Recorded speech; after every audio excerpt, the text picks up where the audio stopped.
Dhanushkodi is a small town located on the southern tip of India, on the eastern coast of Tamil Nadu. It is a place steeped in both myth and history, where the past whispers through the ruins that stand against the backdrop of the endless sea. Once a thriving town, Dhanushkodi is now a ghost town, abandoned after a tragic event that changed its fate forever.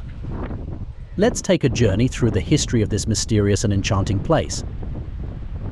The story of Dhanushkodi begins with its connection to the great Indian epic, the Ramayana. According to the legend, this is where Lord Rama, with the help of his army of monkeys, built a bridge to cross over to Lanka, present-day Sri Lanka, to rescue his wife, Sita, from the demon king Ravana. This bridge, known as Ram Setu or Adam's Bridge, was said to have been constructed using floating stones that still exist in the region. The name Dhanushkodi itself means end of the bow, referring to the shape of the land, which resembles the end of a bow, said to be the spot where Rama marked the starting point of the bridge with the tip of his bow.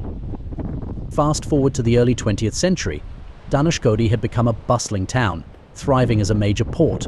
It was a gateway between India and Sri Lanka, with regular ferry services and a railway line that connected the town to the rest of the country.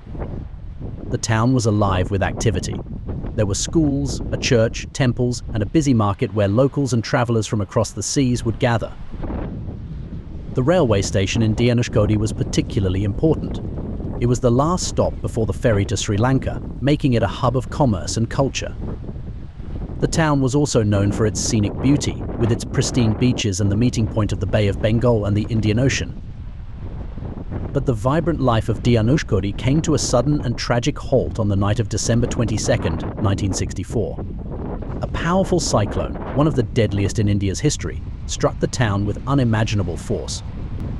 The storm brought with it winds of up to 280 kilometers per hour and massive tidal waves that rose as high as 7 meters. The cyclone hit the town in the dead of night, and within hours, the once thriving port was reduced to rubble. The waves swallowed the railway tracks, homes, and buildings. A train bound for Dhanushkodi, carrying over 100 passengers, was swept off the tracks by the furious waters, and all aboard perished. The destruction was so complete that the Indian government declared Dhanushkodi as a ghost town unfit for human habitation. In the aftermath of the cyclone, the survivors were evacuated, and the town was abandoned.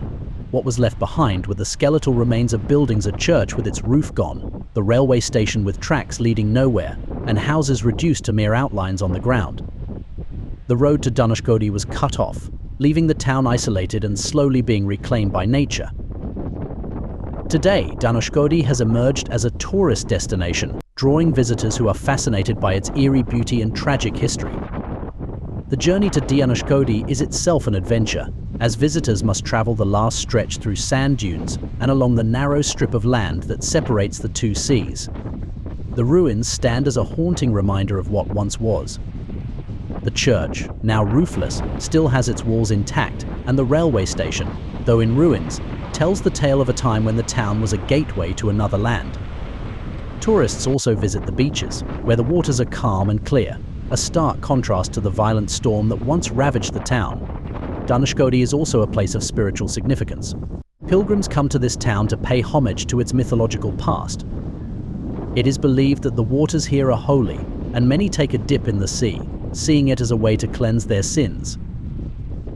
Dhanushkodi is more than just a town in ruins. It is a place where history and mythology intertwine, where the past lingers in the present. The story of Dhanushkodi is a reminder of the impermanence of human achievements and the power of nature. Yet it is also a story of resilience, as the town, though abandoned, continues to captivate those who visit, telling its story through the silent ruins and the endless sea.